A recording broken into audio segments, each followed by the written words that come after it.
75 साल बाद माघ में महासंयोग। नमस्कार, आपके साथ मैं हूं नवजोत रंधावा। तो 75 साल बाद माघ में महासंयोग बन रहा है। प्रयागराज में संगम तट पर श्रद्धा और आस्था का एक बड़ा मेला बस लगने वाला है और ये है माघ मेला, जिसकी तैयारियां लगभग पूरी हो चुकी हैं, क्योंकि कल पौष पूर्णिमा के अवसर पर माघ मेले का पहला स्नान होने वाला है और इस खास अवसर पर कई शुभ योग और संयोग बन रहे हैं। संगम पर कल्पवास के लिए श्रद्धालु बड़ी संख्या में पहुंचने लगे हैं। माहौल श्रद्धा और भक्ति से सराबोर है। तो माघ मेले की तैयारियां किस तरीके से चल रही हैं, हम आपको दिखाएंगे। साथ ही साथ पिछले साल महाकुंभ भी हुआ था, लेकिन अब नए साल के पहले हफ्ते में माघ मेला होना, संगम नगरी में क्या है कल्पवास का महत्व, ये भी बताएंगे। 6 महास्नान में से कौन सा अमृत कनेक्शन है, ये भी बताएंगे। और 75 साल बाद माघ मेले में कौन सा महासंयोग हो रहा है, इस पर भी आगे बात होगी। देश के जाने माने ज्योतिषाचार्य हमारे साथ मौजूद रहेंगे।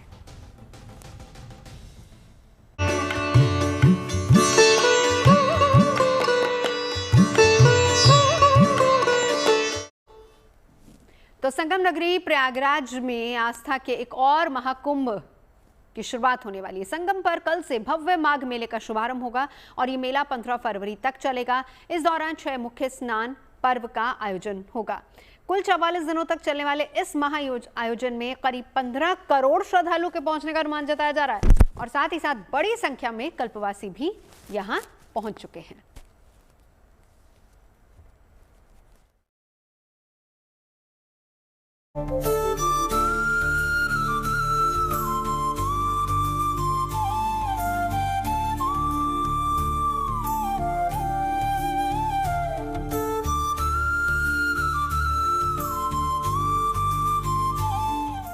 प्रयागराज में संगम पर श्रद्धालुओं का मेला लगने जा रहा है। धर्म, कर्म, आस्था और विश्वास की तरंगे हिलोरे लेने जा रही हैं, क्योंकि अब बहुत देर नहीं है जब यहाँ पर महाकल्याणकारी पुण्य काल शुरू होने वाला है। बस कुछ ही घंटों के बाद तीर्थराज प्रयाग में वो शुभ घड़ी आने जा रही है जब यहाँ संगम पर पवित्र डुबकी लगाने से तन और मन दोनों शुद्ध हो सकते हैं और जीवन में खुशहाली के लिए देवी देवताओं का भरपूर आशीर्वाद मिल सकता है। आपको बता दें कि पौष पूर्णिमा तिथि आज शाम 6:53 से शुरू होगी। वहीं इस तिथि का समापन कल यानी 3 जनवरी को दोपहर 3:32 पर होगी। उदया तिथि के अनुसार स्नान दान की पौष पूर्णिमा 3 जनवरी को मनाई जाएगी, लेकिन पौष पूर्णिमा का पुण्यकाल तो आज शाम से ही शुरू हो जाएगा, जब पूर्णिमा तिथि का शुभारंभ होगा।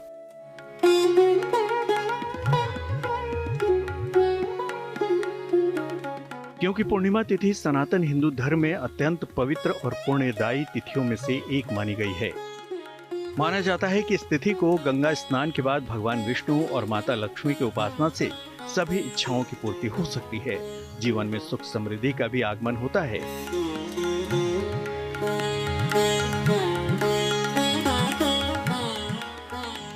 इतना ही नहीं, पौष पूर्णिमा के साथ ही तीर्थराज प्रयाग में वार्षिक माघ मेला भी लगने जा रहा है, क्योंकि पौष पूर्णिमा के साथ ही माघ महीने की शुरुआत होती है। खास बात यह है कि इस बार माघ मेले में कई दुर्लभ और शुभ संयोग बन रहे हैं। आपको बता दें कि माघ मेला पौष पूर्णिमा से महाशिवरात्रि तक चलता है और इस बार इसके पहले दिन यानी पौष पूर्णिमा के पावन अवसर पर कई शुभ योगों का निर्माण हो रहा है। पौष पूर्णिमा पर ब्रह्म योग और इंद्र योग बनने जा रहे हैं। साथ ही शिववास योग का भी निर्माण होगा। इन शुभ योगों में लक्ष्मी नारायण की पूजा करने से सुख, समृद्धि और खुशहाली आती है। पौष पूर्णिमा गंगा स्नान और लक्ष्मी नारायण की पूजा के लिए विशेष मानी जाती है।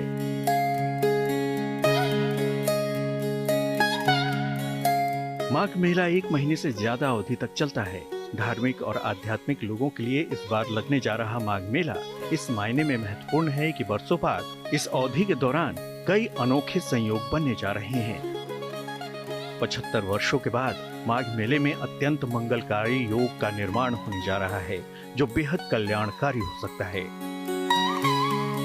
का आना शुरू हो गया है, क्योंकि ये मेला पौष पूर्णिमा में शुरू हो जाएगा और यहाँ पर कहा जा रहा है कि 12 से 15 करोड़ श्रद्धालुओं की आने की उम्मीद जताई जा रही है। तो आप ये देख सकते हैं, जो कल्पवासी हैं यहाँ पर आ गए हैं, अपनी कुटिया को यहाँ पर सजा रहे हैं, संवार रहे हैं और यहाँ तुलसी रखी जा रही है और तुलसी के बाद यहाँ पर उस तुलसी की पूजा करेंगे। जो भी कल्पवासी आते हैं संगम में स्नान करते हैं, फिर एक वक्त भोजन करते हैं और जमीन पर ही यहाँ पर शयन करते हैं और पूरा दिन पूजा पाठ में लगे रहते हैं। तो ये कल्पवासी आना शुरू हो गए हैं। अब 3 जनवरी से माघ मेले की शुरुआत हो जाएगी और पूरे इस माघ मेले में जो कल्पवासी हैं जप तप करेंगे और पूरे इस माघ मेले में अपनी जो कठिन तपस्या है उसको करें। 75 वर्षों के लंबे अंतराल के बाद 76वें वर्ष में सूर्यदेव अपने ही दिन यानी रविवार को मकर राशि में रहेंगे। रविवार सूर्य देवता का दिन होता है। इस बार मौनी अमावस्या भी 18 जनवरी को यानी रविवार को पड़ रही है। बताया गया है कि साल 2026 भी भगवान सूर्य का वर्ष है। इसके अतिरिक्त माघ महीने की शुरुआत उदया तिथि में 4 जनवरी दिन रविवार से मानी जा रही है। 4 जनवरी को अद्भुत और शुभ त्रिपुष्कर योग बनने जा रहा है। माघ मेले का समापन भी रविवार को होगा, जो सूर्य देवता का दिन है। इसी दिन महाशिवरात्रि का पर्व मनाया जाएगा। इस बार माघ मेले में एक और अद्भुत संयोग बनने जा रहा है। ज्योतिष के जानकारों के अनुसार माघ मेला के दौरान मकर संक्रांति पर भी एक दुर्लभ योग बनने जा रहा है। वर्षों बाद ऐसा संयोग बन रहा है जब मकर संक्रांति के दिन शनिदेव अनुराधा नक्षत्र में रहेंगे। मकर संक्रांति पर शनिदेव का अनुराधा नक्षत्र में होना अत्यंत शुभ और दुर्लभ ज्योतिषीय संयोग है। शास्त्रों के अनुसार सूर्य के मकर राशि में प्रवेश के समय शनि का शुभ नक्षत्र में होना बेहद मंगलकारी होता है। उस दिन किया गया पवित्र स्नान, दान और जप कई गुणा फल देता है। इस दिन संगम स्नान करने से सूर्य का तेज, शनि की कृपा और आध्यात्मिक ऊर्जा प्राप्त होती है। सूर्यदेव मकर राशि के स्वामी हैं। मकर संक्रांति पर सूर्य देवता का अपने पुत्र शनिदेव के मिलन का दिन है। शनि दोष से मुक्ति के लिए ये विशेष दिन माना जाता है। शनि की 7.5 और ढैया वालों के लिए ये समय बहुत ही शुभ और फलदायी माना जा रहा है।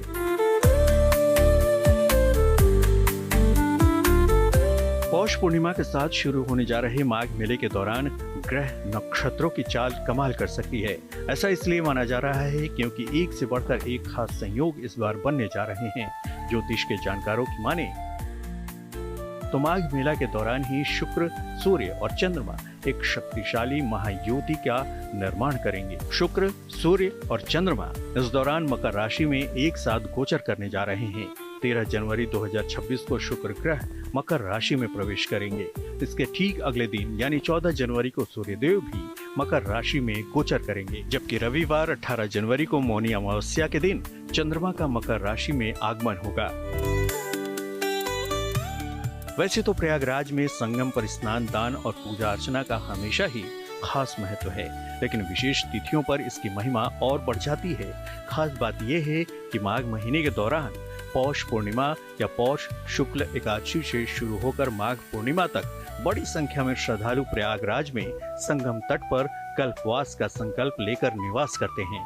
इसका अर्थ है कि आत्मशुद्धि के लिए संयम और नियमों का पालन करते हुए ईश्वर की साधना करना। ऐसे में ग्रह नक्षत्रों के मंगलमय योगों और संयोगों के कारण माना जा रहा है कि कल्पवासियों और धार्मिक लोगों के लिए इस बार का माघ मेले का समय पुण्य कमाने के लिए बड़ा ही शुभकारी होने जा रहा है।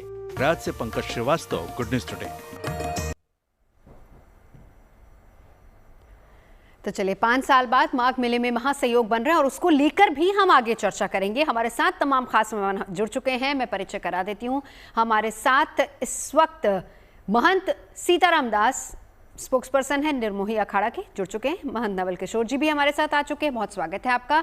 हमारे साथ उमेशानंद महाराज जी भी आ चुके हैं, आपका भी स्वागत है। और साथ ही साथ आचार्य राज मिश्रा मेरे साथ इस वक्त स्टूडियो मौजूद हैं। चलिए शुरुआत करेंगे। सबसे पहले नवल किशोर जी, आप ही से शुरुआत करूंगी। क्या आप पहुंच चुके हैं संगम नगरी? कैसी लग रही है इस वक्त संगम नगरी? तैयारियां कैसी हैं वहां पर?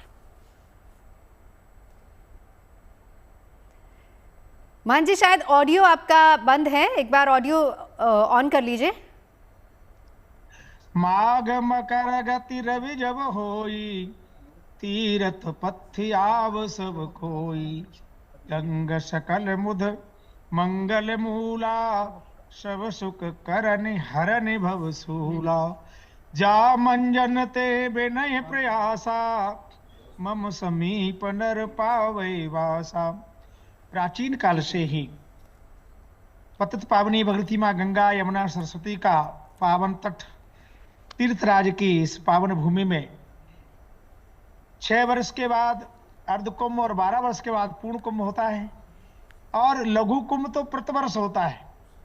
माघ का महीना जो तपस्या का महीना है, उपासना का महीना है, भगवत प्राप्ति का महीना है, ऐसे महीने में तीर्थराज प्रयाग में सब जाकर के निवास करते हैं, संयम नियम व्रत के साथ रहते हैं, माँ पतिपावनी भगीरथी गंगा की त्रिवेणी में अवगाहन करते हैं और नाम जप करते हैं।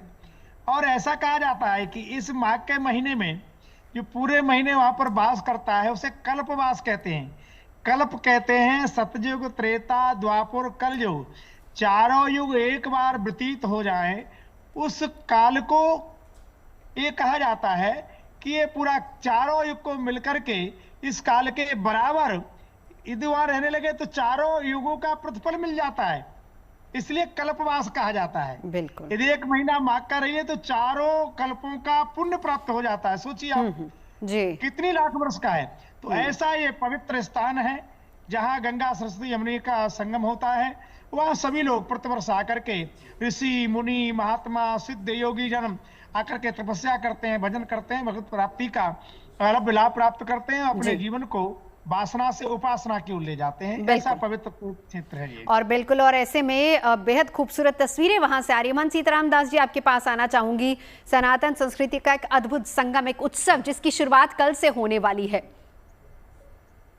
अद्भुत है निश्चय ही। अब की बार एक विशेष व्यवस्थाएं भी वहां पर योगी जी ने की है। नवजोत जी, पहले भी हम लोग लगभग 20-25 साल से माघ मेला का दर्शन कर रहे हैं, महाकुंभ का दर्शन कर रहे हैं, लेकिन जब से योगी जी मुख्यमंत्री बने तब से व्यवस्थाओं की एक विशेष ही आनंद है। कल्पवासियों के लिए हो या साधु संतों के लिए हो, एक आदर है, एक भाव है, एक प्रेम है, स्नेह है, और व्यवस्थाएं भी चकाचक है।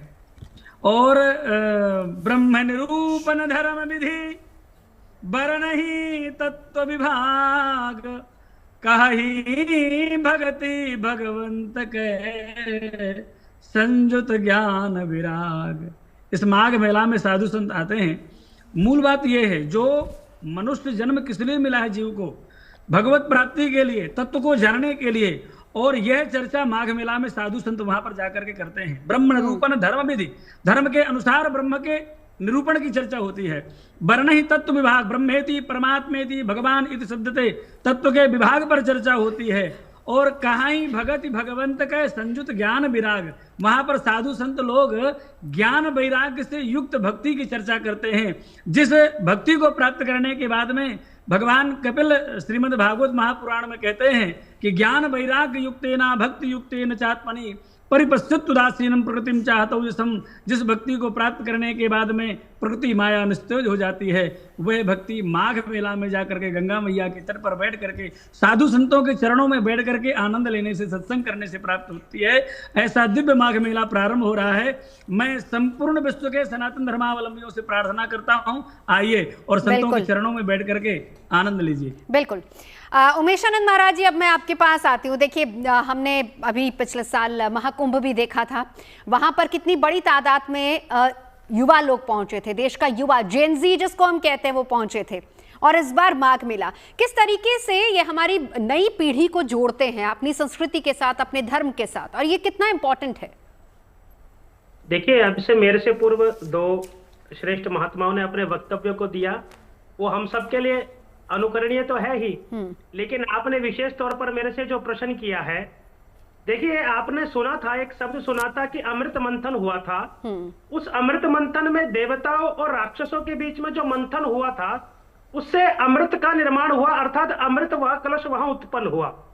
लेकिन यह माघ मेले के अंदर तो आप देखिए, यहाँ राक्षस तो है ही नहीं, यहाँ तो केवल और केवल साधु सन्यासी हैं। और आप कल्पना करके देखिए, जब साधु सन्यासियों के विचार से, मंथन से जो महाअमृत निकलेगा, वो विश्व कल्याण के लिए होगा। मुझको लगता है कि ये जो माघ मेले में, ये जो माघ मेला 44 दिन का लगेगा, 30 दिन का कल्पवास होगा, उसमें जो सुंदर महाअमृत का निर्माण होगा, वो पूरे संसार का भला करने वाला है। आपने मेरे से जैन जी की बात करी, मैं उसके बारे में आपको बताता हूँ। अभी अंग्रेजी नव वर्ष गया है, हम सब ने देखा। आपने देखा कि भारत के नौजवान का ट्रेंड बदला है। वो कुल्लू मनाली शिमला नहीं जा रहा है। आप देखिए वो कहाँ जा रहा है, वो काशी विश्वनाथ जा रहा है, वो अयोध्या में जा रहा है, भजन जैमिंग कर रहा है, तीर्थ स्थलों पे जा रहा है। और बड़ी संख्या में हमारे तीर्थ स्थल के अंदर अगर देखें, आंकड़े निकाल कर देखें, तो नौजवान भारत का जैन जी आध्यात्मिक की ओर बढ़ने लगा है। ये एक अच्छा संकेत है कि भारत का युवक युवती हमारा आध्यात्मिक की ओर बढ़ रहा है। और मुझको लगता है कि जो संगम में माघ मेला प्रारंभ होने वाला है, इसमें देखिएगा बड़ी संख्या में भारत का नौजवान युवक युवतियां यहाँ आकर वो जैन जी की जो परिभाषा दे रहे थे, उस परिभाषा को तोड़ते एक नई परिभाषा का निर्माण होगा और आनंद ही आनंद होगा। बिल्कुल नहीं, ये हमने कुंभ में भी देखा था ना उमेश आनंद जी, और उसको लेकर तो हमने कई बार चर्चा भी की है।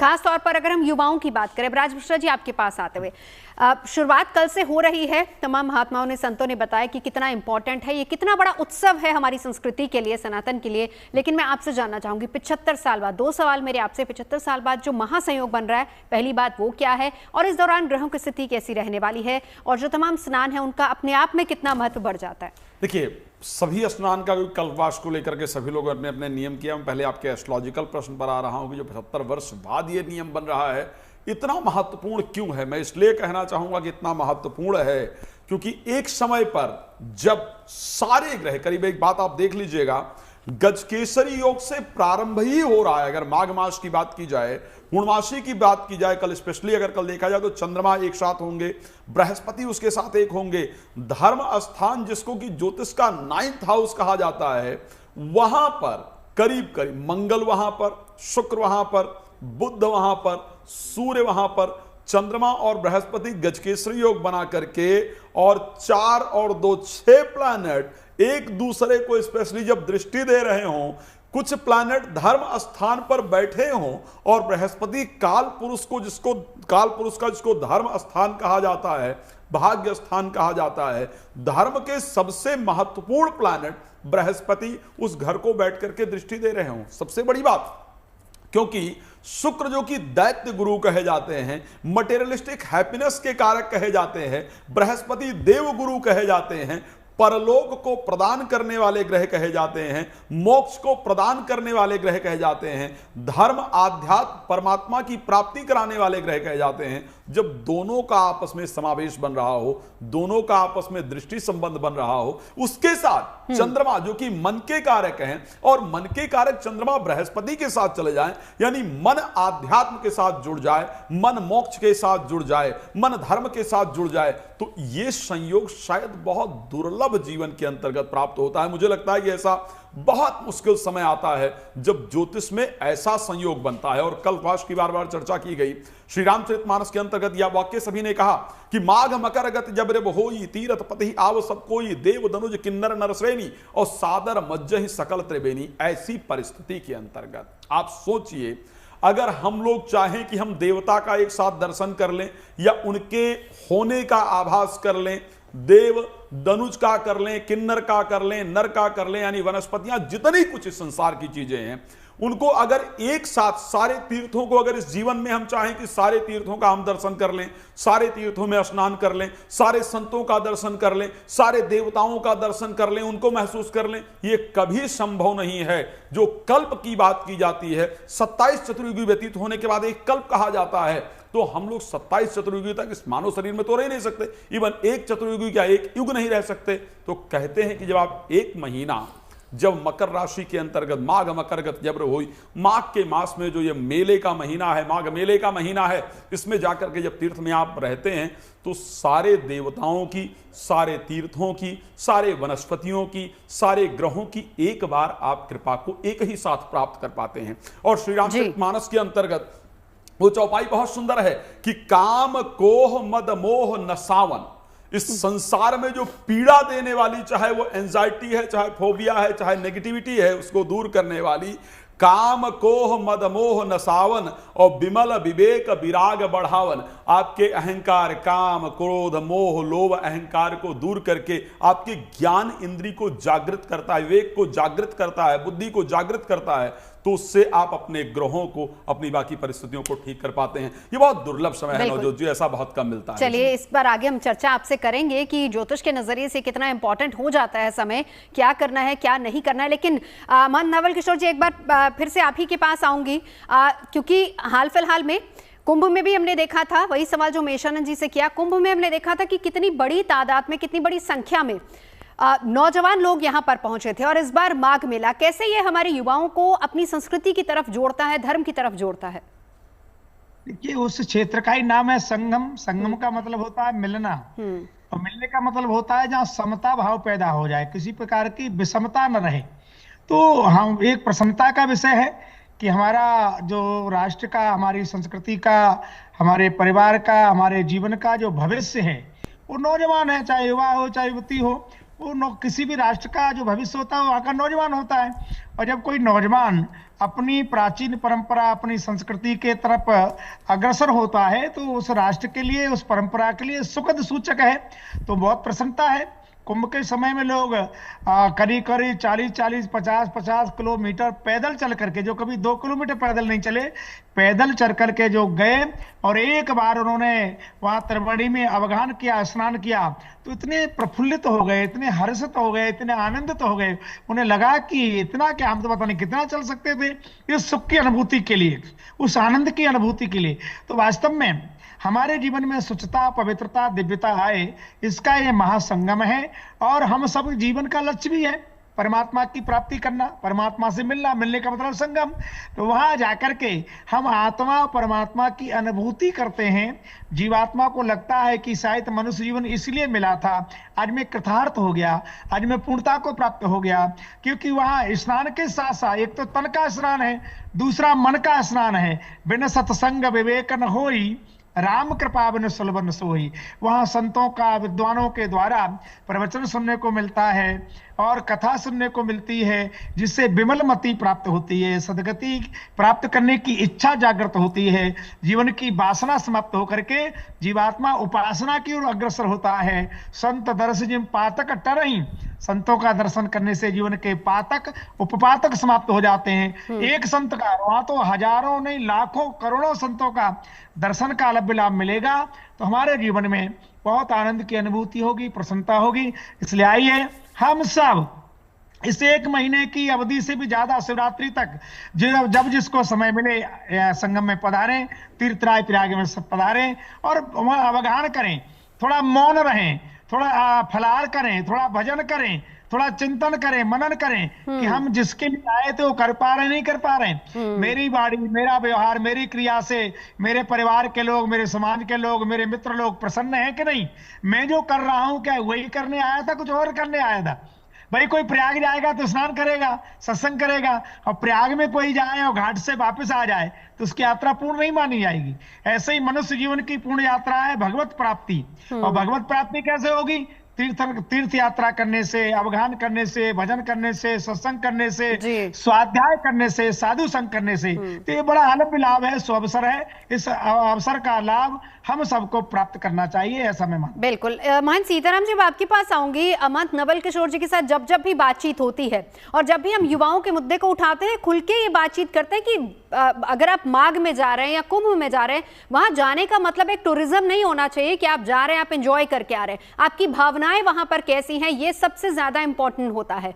कल्पवासी ठीक है, उन तमाम नियमों का पालन करते हैं, लेकिन उसके इतर बहुत लोग भी वहां पर जाते हैं, स्नान करते हैं। किन नियमों का बहुत ज्यादा खास ख्याल रखना है वहां पर, जरा हमारे दर्शकों के लिए बताएं और इसको भी क्लियर करते चले। बार बार जिसका जिक्र महंत नवल किशोर जी करते हैं कि उसको एक टूरिस्ट डेस्टिनेशन के तौर पर नहीं देखा जाए, उसको एक आस्था का गढ़ देखा जाए। महंत सीताराम जी, बहुत सुंदर प्रश्न किया है आपने बहन जी। प्रयाग जो शब्द है ना, प्रयाग शब्द तो है याग। संस्कृत व्याकरण या हिंदी व्याकरण थोड़ी बहुत जिन्होंने पढ़ा होगा उन्हें समझ में आएगा। यहाँ पर बड़े अच्छे संत महापुरुष विराजमान है, विद्वान बैठे हैं। इसमें याग के साथ में प्रा उपसर्ग लगा हुआ है। प्रकृष्टेन यागः सब प्रयागः। शब्द तो है याग, याग माने यज्ञ, जहां पर यज्ञ होते हो उसको कहते हैं प्रयाग। लेकिन यहाँ प्रा उपसर्ग लगा है, माने विशेष प्रकार के यज्ञ जहां निरंतर होते रहते हो उसको प्रयाग कहते हैं। तो विशेष प्रकार का यज्ञ क्या है, जहां पर कान ही कुंड हैं और जहां भगवान की कथा के, कीर्तन के, सत्संग की आहुति दी जाती है, शब्दों की आहुति दी जाती है कान रूपी कुंडों में, उसको कहते हैं प्रयाग। अर्थात जहां पर जाकर के भगवान के प्रेमी अनुरागी संत महापुरुषों के चरणों में बैठ करके कथा सुनी जाए, सत्संग सुना जाए और उनके बताए हुए मार्ग पर पुनः चलने का प्रयास किया जाए, उसको कहते हैं प्रयाग। तो आपने जो प्रश्न किया है कि जो युवा है वर्ग इस समय, वो प्रायः घूमने की दृष्टि से तीर्थों में जा रहे हैं, लेकिन गंगा जी जाएं, प्रयागराज जाएं, वहां विशेष रूप से ध्यान ये रखें कि बीड़ी, सिगरेट, गुटखा, तंबाकू आदि का सेवन ना करें। वहां जाकर के किसी पराई स्त्री पर कुदृष्टि ना डालें, अपने मन को पवित्र करें और जाकर के संतों के चरणों में बैठ करके विशेष रूप से कथा सुने, सत्संग करें। अभी नवल किशोर दास जी महाराज ने संतों की महिमा थोड़ी सी कही, मैं उसको थोड़ा सा और आगे बढ़ाते हुए कह रहा हूं कि मानस जी में गोस्वामी तुलसीदास जी कहते हैं, मति कीरति गति भूत भलाई, जो जहि जतन जहां जहि पाई, सो जानिए सत्संग प्रभाऊ, लोकहु वेद न आन उपाऊ। आज तक जिस किसी ने जो कुछ प्राप्त किया, चाहे वो मति हो, चाहे कीर्ति हो, चाहे गति हो, आदि आदि, चाहे मोक्ष ही क्यों ना हो, वो यदि किसी को प्राप्त हुआ है, उसके मूल में कहीं ना कहीं सत्संग होगा, संतों का संग होगा, महापुरुषों का संग होगा। इसलिए मैं अपने जैन जी से, युवाओं से प्रार्थना करता हूं, वो जाएं और जाकर के संतों के चरणों में प्रणाम करके बैठ करके कथा सुने। एक बहुत अच्छी बात यह है, अभी जो चर्चा चल रही थी कि अभी देश में जो माहौल बहुत अच्छा है, जहां पर उमेशानंद जी कह रहे थे कि लोग पहले ताजमहल जाते थे, कुल्लू मनाली जाते थे, गोवा जाते थे, अब लोग मंदिरों में जा रहे हैं, संगम जा रहे हैं। उसका कारण है बहन जी राजा। वर्तमान में जो देश के राजा है ना, वो बहुत अच्छे हैं। बिल्कुल, माननीय मोदी जी बड़े धर्मात्मा हैं और हमारे यहाँ कहा जाता है यथा राजा तथा प्रजा, जैसा राजा होता है वैसी प्रजा होती है। बहुत ही खूबसूरत बात। तो मोदी जी इतने धर्मात्मा हैं, वो स्वयं गंगा जी के प्रति इतनी आस्था रखने वाले हैं और लगे हुए हैं गंगा जी को विशुद्ध बनाने के लिए। उसी क्रम में मैं कहूंगा कि जो कानपुर के नाले हैं वो और ठीक कर दिए जाए। इस पर हम आएंगे, अभी फिलहाल प्रयाग की चर्चा हो रही है। तमाम खास मेहमान लगातार हमारे साथ जुड़े हुए हैं। 75 साल बाद किस तरीके से माघ मेले में महासंयोग बन रहा है, इसी को लेकर हम चर्चा कर रहे हैं। उमेशानंद जी, अब आपके पास आना चाहूंगी। देखिए, हम चर्चा बार बार करते हैं, एक चीज़ जो आप भूल गए इस बार, हमने गुड न्यूज़ टुडे पर ये बहुत ज़्यादा दिखाई। आपने बहुत अच्छी बात कही थी कि टूरिस्ट डेस्टिनेशन पर लोग इस बार न्यू ईयर नहीं मना रहे थे। इस बार बड़ी अच्छी बात मंच ये भी हुई है कि उमेशानंद जी की लोग भजन जैमिंग में बहुत ज़्यादा, स्पेशली अगर यूथ की बात करें, भजन जैमिंग में बहुत ज़्यादा लोग जा रहे थे, यूथ वहाँ पर जा रहा था। अब बड़ी बात यहाँ पर ये हो जाती है कि इसी मंच से, यहाँ जब हम गुड न्यूज़ टुडे पर चर्चा करते हैं, ये संदेश हमेशा हम देने की कोशिश करते हैं कि किसी भी धार्मिक स्थल को एक टूरिस्ट डेस्टिनेशन की तरह न देखा जाए, उस पर उसको एक उसी आस्था की तरह देखा जाए जिस आस्था का केंद्र वो है। तो ऐसे में क्या संदेश आप देना चाहेंगे माघ मेले में जो लोग आ रहे हैं उनके लिए? देखिए, आपने बहुत सुंदर प्रश्न किया। मेरे को लगता है कि मेला, ये जो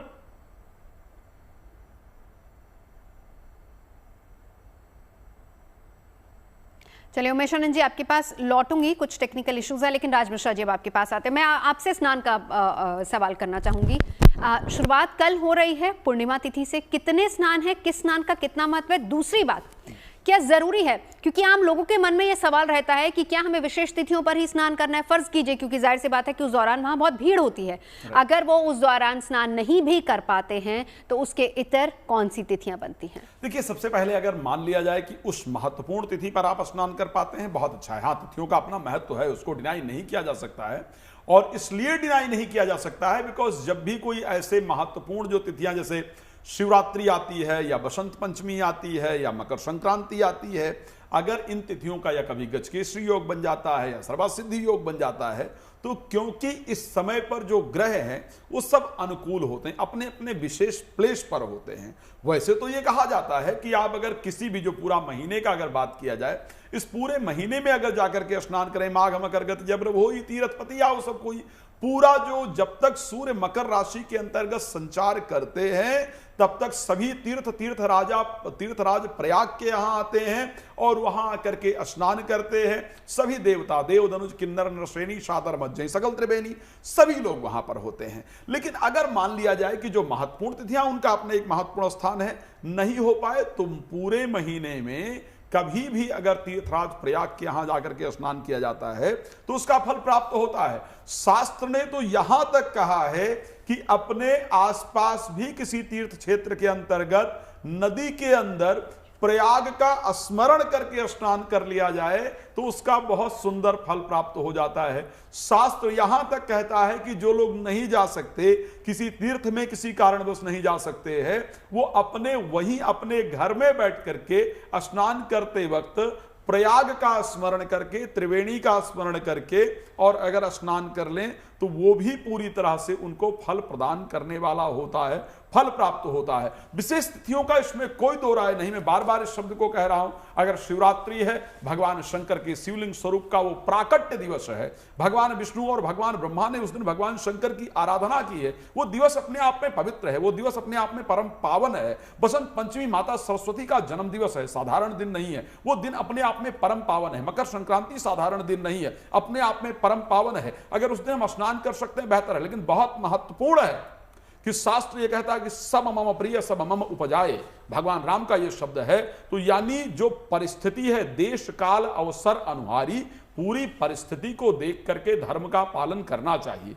मेरे आपके किसी भी प्रयास से, किसी भी धर्म करने से भी यदि प्राकृतिक को नुकसान होता है, यदि उस देश की व्यवस्था खराब होती है, उस स्थान की व्यवस्था खराब होती है, तो भी वो धर्म नहीं हो सकता है। श्री रामचरितमानस के अंतर्गत गोस्वामी तुलसीदास जी का वो शब्द कि परहित सरिस धर्म नहीं भाई और पर पीड़ा सम नहीं अधमाई, दूसरे को प्रसन्नता हो उससे बड़ा धर्म नहीं है, और मेरे कारण अगर कोई व्यवस्था खराब हो तो उससे बड़ा कोई अधर्म नहीं है। तो अगर ऐसी परिस्थितियां हैं कि कुछ व्यवस्था खराब हो रही है तो आप जहां हैं प्रयाग का स्मरण करके स्नान करेंगे, उसका फल प्राप्त होगा। बाकी पूरे माह के अंदर कभी भी यदि प्रयाग जाकर के स्नान कर सकते हैं तो निश्चित रूप से फल प्राप्त अब क्योंकि कल से शुरुआत हो रही है, पूर्णिमा का दिन है, तिथि बहुत ही अच्छी है, लेकिन ये बताइए कि जो लोग वहां नहीं पहुंच पा रहे हैं, क्या कुछ घर पे कर सकते हैं? बिल्कुल घर पे बहुत सिंपल सा काम है। मैंने स्पष्ट कहा है कि घर पर एक नियम बनाइए। शास्त्र ये कहता है, निर्णय सिंधु ये कहता है, ब्रह्म पुराण ये कहता है, पद्म पुराण ये कहता है,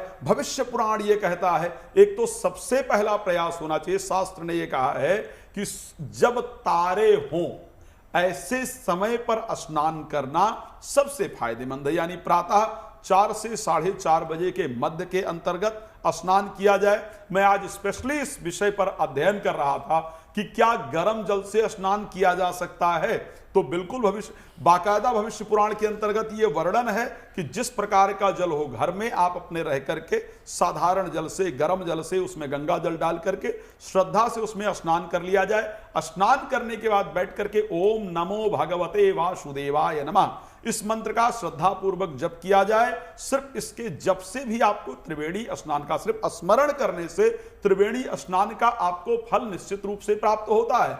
अगर बहुत ऐसा कहा गया है कि सूर्य उदय उपरांत अगर आप पूर्ण फल प्राप्त चाहते हैं, पूर्ण फल चाहते हैं, तो सूर्य उदय उपरांत स्नान नहीं करना चाहिए, सूर्य उदय से पहले आपको स्नान करना चाहिए। आज मैंने और एक बड़ी विचित्र बात पढ़ी, जब आपने मुझे शो के लिए कहा कि इस पर हम डिस्कस करेंगे, तो मैंने कहा कि इसके बारे में अध्ययन किया जाए कि माघ में करणीय चीज क्या है। मैंने एक विचित्र चीज पढ़ी और वो भविष्य पुराण के अंतर्गत मेंशन है, इसलिए मैं सामने मैंने रखा हुआ निर्णय सिंधु लेकर के आया था कि शायद विषय लगे तो हम दिखा देंगे। नजर नहीं आएगा आपकी फ्रेम बड़ा में। सुंदर, शायद फ्रेम में नजर ना आए तो आप ये देख सकते हैं, निर्णय सिंधु है और इसके अंदर वर्णन है कि माघ के अंतर्गत मूली श्रवण नहीं करना चाहिए। अच्छा, जिसको वास्तविक फल प्राप्त करना नहीं, है, लेकिन उसका कुछ साइंटिफिक रीजन भी होगा। देखिए, आप बताएंगे तो उसके पीछे युवा पीढ़ी यही कहेगी कि इसके पीछे साइंस क्या है, ये बताइए। और आप हमेशा कहते हैं तर्क के साथ बात होती है। शास्त्र के अंतर्गत अगर कुछ भी वर्णन है, शास्त्र में मूली को मदिरा का स्वरूप कहा गया है,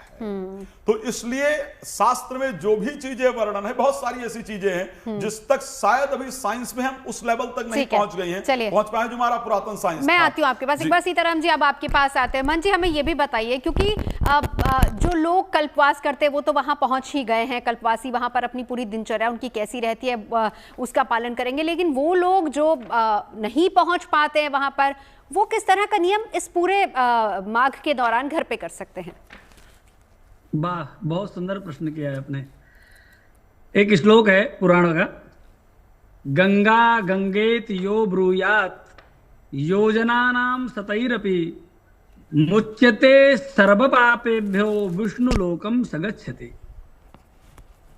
गंगा गंगेत यो ब्रूयात योजनानां सतैरपि, 100 योजन दूर, 100 योजन माने 400 कोस दूरी, अर्थात 1200 किलोमीटर दूर भले ही कोई ना हो, वहां यदि कोई अपने बाथरूम में स्नान कर रहा है, या अपने सरोवर में गांव के स्नान कर रहा है, या अपने गांव की नदी में कोई स्नान कर रहा है, कोई अपने घर के आंगन में वो बैठ करके केवल बाल्टी से स्नान कर रहा है पानी लेकर के, वहां भी यदि केवल वो गंगा यही नमः, गंगा यही नमः, गंगा यही नमः ऐसा उच्चारण करके वो स्नान करता है, तो पुराण भगवान कहते हैं मुच्यते सर्व पापेभ्यो, उसके सारे पाप नष्ट हो जाते हैं, और विष्णु लोकम सगच्छति, उसे भगवान विष्णु के लोक की प्राप्ति हो जाती है।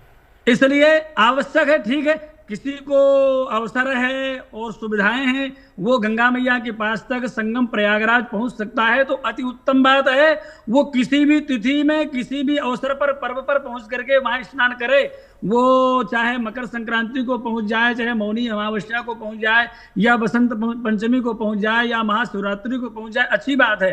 कदाचित वो किसी भी तिथि को पहुंच करके गंगा मैया में स्नान करे तो उसे वही पुण्य वही लाभ मिलेगा, सारे पाप उसके नष्ट हो जाएंगे।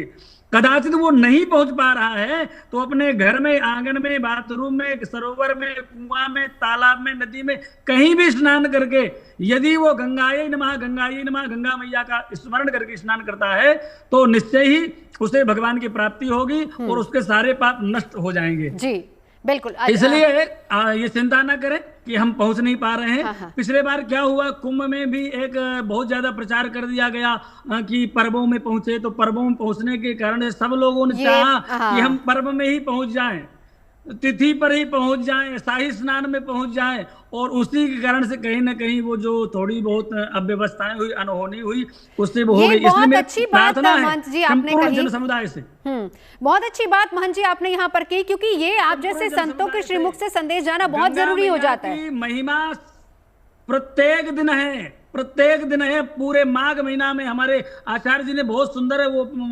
व्यवस्था भी ज्योतिष की बताई है। मैं ज्योतिषी नहीं हूँ, लेकिन बहुत सुंदर व्यवस्था बताई है। मैंने श्लोक बोल करके पुराण का बता दिया। आप किसी भी समय, किसी भी दिन, पूरे माघ के महीना में आप जाइए और गंगा मैया में स्नान करिए, आपको पुण्य मिलेगा। आप घर में भी रह करके स्नान करके और भगवान का भजन करें। जो आपको, जैसे आचार्य जी ने जो साक्षर मंत्र का उपदेश किया अभी यहाँ पर बैठ करके, आप जो आपका गुरु मंत्र है, गुरुदेव के द्वारा प्रदत्त मंत्र है, किसी भी मंत्र को आप बैठ करके अपने घर में जप करेंगे, आपको पुण्य मिलेगा, लाभ मिलेगा। जी महंत जी, मैं लौटती हूँ आपके पास। राज मिश्रा जी लगातार हमारे साथ बने। ये बहुत अच्छी बात महंत जी ने कही। देखिए राज जी, यही दिक्कत रहती है, क्योंकि वो जो तिथियों पे हमें जाना है, जाहिर सी बात है कि व्यवस्थाएं तो उतनी हैं, और वो पिछली बार हमने देखा कि कुंभ में क्या हुआ था। हालांकि इस बार अगर हम इंतजामों की बात करें तो उसके कंपैरेटिव बहुत अच्छे इंतजाम इस बार किए गए हैं। बार बार सरकार की तरफ से भी ये संदेश दिया जा रहा है कि जो भी कमियां रह गई थी महाकुंभ में, उसको दुरुस्त करते हुए इस बार माघ में उसको बिल्कुल ठीक किया जा रहा है, ऐसी कोई स्थिति ना बने। लेकिन बावजूद इसके जो लोगों के मन में है कि हम विशेष तिथि पर ही जाएंगे स्नान करने के लिए, ये एक तरीके से वही बात कि घर पे भी कर सकते हैं, या हम उसी तिथि के दिन हमें फल मिलेगा। नवजोत जी, बड़ा सुंदर श्री रामचरितमानस के अंतर्गत सुंदरकांड का वो जहां पर भगवान राम कहते हैं सुग्रीव से बात करते हो कि निर्मल मन जन सो मोहि पावा, मोहि कपट छल छिद्र न भावा।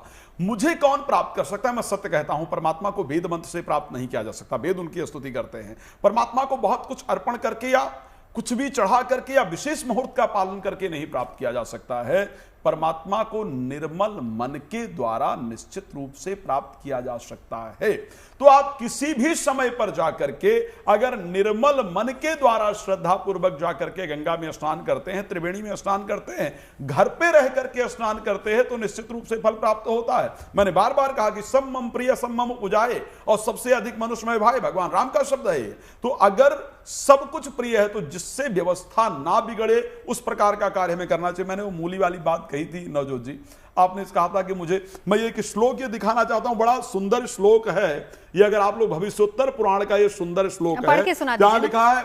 पित्राणाम देवतानाम च मूलकम नयो दापयेति ब्राह्मणो मूलकम भोक्ता चरे चंद्रायण व्रतम अन्यथा याति नरकम छत्रबिट शूद्रम एवचा। यदि कोई व्यक्ति ऐसी पर मूली का ग्रहण करता है तो नरक का गामी होता है। इस प्रकार भविष्योत्तर पुराण में लिखा, मैं नहीं कह रहा हूं, मतलब मेरे शब्द नहीं सोचिएगा। हाँ, लेकिन यूथ को कैसे समझाएंगे? नहीं, यूथ को देखिए बहुत सारी चीजें जिसको हम स्वयं अगर हमारे आप तो साइंस कहते हैं ना इसको, तो इसको विज्ञान कहते हैं, उसको आप कैसे कन्विंस करेंगे? बात सोचिएगा नवजोत जी, हमारे यहाँ माता पिता कहा करते थे कि भाई तुलसी डालकर काढ़ा बना करके चाय पियो, कहा करते थे या नहीं कहा करते थे? जितनी चीजें, लेकिन धीरे धीरे कहा गया ना कि ये क्या है, इसको खाने से क्या होगा।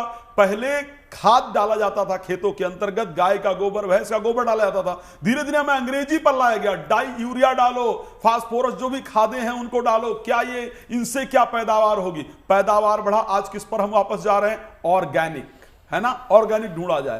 तो अगर कोई चीज शास्त्र के अंतर्गत वर्णन है तो उसको हमको स्वीकार करना जरूरी है, क्योंकि हमारे संतों ने कुछ भी ऐसे नहीं लिखा है। चलिए एक सरल सा सवाल मेरा आगे आपसे, क्योंकि हम इसको लेकर चर्चा भी कर रहे हैं, खास मेहमान हमारे साथ बने हैं। माघ की क्या महत्व है, कितने स्नान है, कैसे आस्था श्रद्धा वहां पर बनी रहे, उसको लेकर चर्चा हो रही है। लेकिन मैं जरा, जिस दौरान ये 40 दिन तक पूरा माघ मेला चलेगा, ग्रह दशा किस तरह की बन रही है, किस तरीके से ग्रहों का फायदा उठाया जा सकता है, लाभ मिल सकता है? क्योंकि नवजोत जी बहुत महत्वपूर्ण है। सबसे पहले मैं एक बात आपको बता दूं, जब भी कहा जाता है, प्रयाग के लिए बात की जाता है, श्री रामचरितमानस की में चौपाई के माध्यम से किस प्रकार जब फायदा उठाने की बात की जाती है, श्री रामचरितमानस के अंतर्गत कहा गया कि प्रयाग के आखिर रिश्तेदार कौन है, प्रयाग के नातेदार कौन है, प्रयाग के सगी संबंधी कौन है। तो गोस्वामी तुलसीदास जी का बड़ा सुंदर चौपाई था कि सचिव सत्य श्रद्धा प्रिय नारी कौन है? सचिव है, सेक्रेटरी अगर प्रयाग के कहे जाए तो कौन है?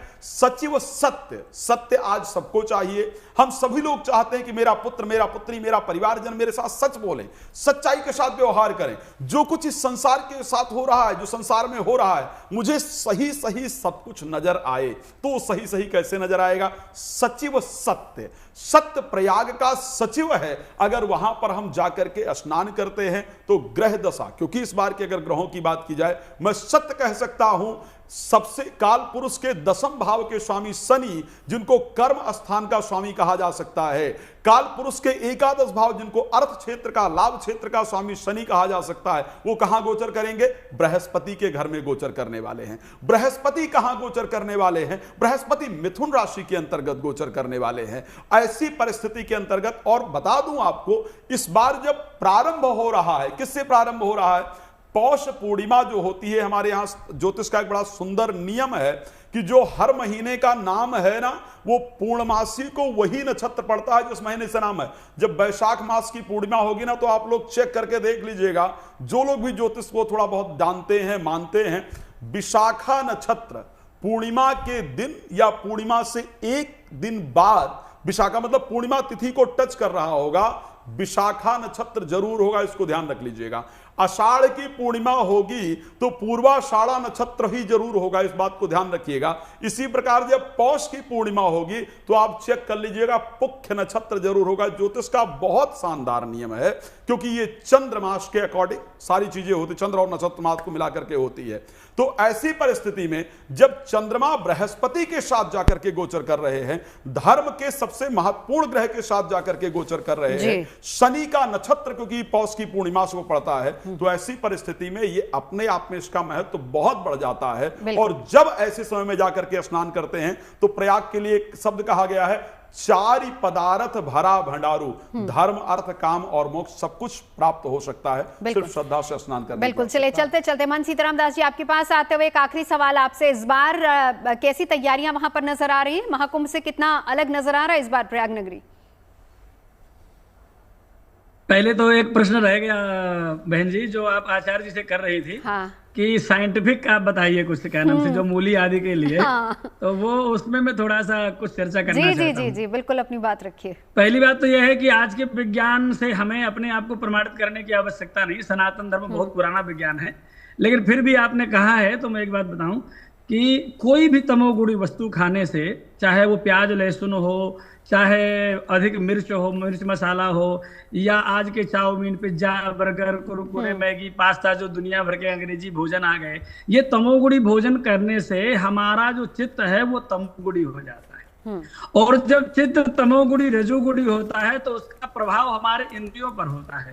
और जब इंद्रियां हमारी व्यग्र होंगी, उत्तेजित होंगी, तो निश्चित ही हमारे द्वारा अपराध बनेगी, अधर्म। इसलिए हमें तमोगुणी वस्तुओं का सेवन नहीं करना चाहिए। अब आपने पूछा व्यवस्थाएं, तो क्या कहने, जहां जिस सूबे का राजा, जिस सूबे का मुखिया ही महात्मा हो, वहाँ व्यवस्थाओं की कोई कमी हो ही नहीं सकती है। बिल्कुल, हमारे बहुत अच्छी व्यवस्था इस बार वहाँ पर की गई है। सेवा में लगे हैं मन जी, समय की कमी है, आप साथ जुड़े और राजभूषण जी आप भी साथ जुड़े। चर्चा के लिए बहुत बहुत शुक्रिया। और व्यवस्थाएं कैसी है वो आप इन तस्वीरों में देख ही रहे हैं। तो कल से आस्था के इस महामेले की शुरुआत होने वाली। 75 साल बाद माघ मेले में बन रहा है ये महासेव।